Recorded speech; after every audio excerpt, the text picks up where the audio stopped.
হাত দিলেই খসে পড়ছে কংক্রিটের পিলার। নিম্নমানের সামগ্রী দিয়ে স্কুলের প্রাচীর তৈরি করার অভিযোগ সামনে এলো এবার।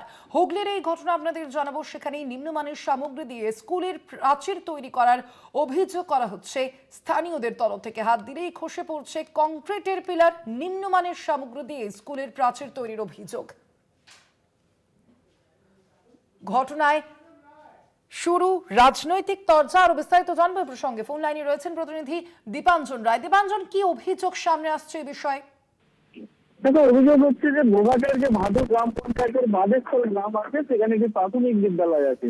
সেখানে আমাদের পাড়া আমাদের সমাধান ক্যাম্পে যে জানানো হয়েছিল যে স্কুলটির একটি বাউন্ডারি ওয়ালের দরকার ছিল।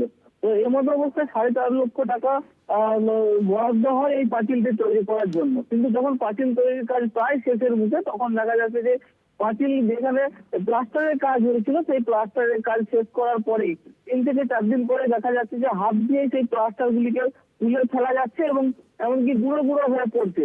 আর এতেই ক্ষুব্ধ গ্রামবাসী বিক্ষোভ শুরু করে এবং সেই সময় পঞ্চায়েতের এনএস আছেন, অর্থাৎ নির্মাণ সহায়ক যিনি আছেন, তিনি সেই এলাকায় গিয়ে পৌঁছেন এবং তাকে ঘিরে তারা বিক্ষোভ দেখাতে শুরু করে যে কেন নিম্নমানের এই কাজ হয়েছে। যে টাকা বরাদ্দ হয়েছে সেই টাকায় ভালোভাবে একটা পাঁচিল তৈরি করা সম্ভব, কিন্তু নিম্নমানের কাজ তারা বারবার অভিযোগ করছে। এবং এরপরে কিন্তু পঞ্চায়েত সমিতির তরফ থেকে যেটা জানানো হয়েছে যে শীতকালের সময় সেই কংক্রিটকে জমতে একটু টাইম দিতে হবে, কিন্তু সেই টাইম না দিয়ে কিন্তু গ্রামবাসীরা যে অভিযোগ করছে, এই অভিযোগটা সম্পূর্ণ ভিত্তিহীন। তার কারণ পর্যাপ্ত পরিমাণে সেই জায়গায় জল দিতে হবে, না হলে কিন্তু কংক্রিটটা জমবে না। যদিও বিজেপি কটাক্ষ করতে শুরু করেছে আমাদের পাড়া এবং সেখানে তৃণমূলের ভাগ বাটোয়ারা, তাই তৃণমূলের ভাগ বাটোয়ারার জন্যই কিন্তু নিম্নমানের দেওয়াল বা বাউন্ডারি ওয়াল তৈরি হয়েছে। এই নিয়ে কিন্তু রাজনৈতিক একটি চাপানুতোর চলছে গোঘাট জুড়ে।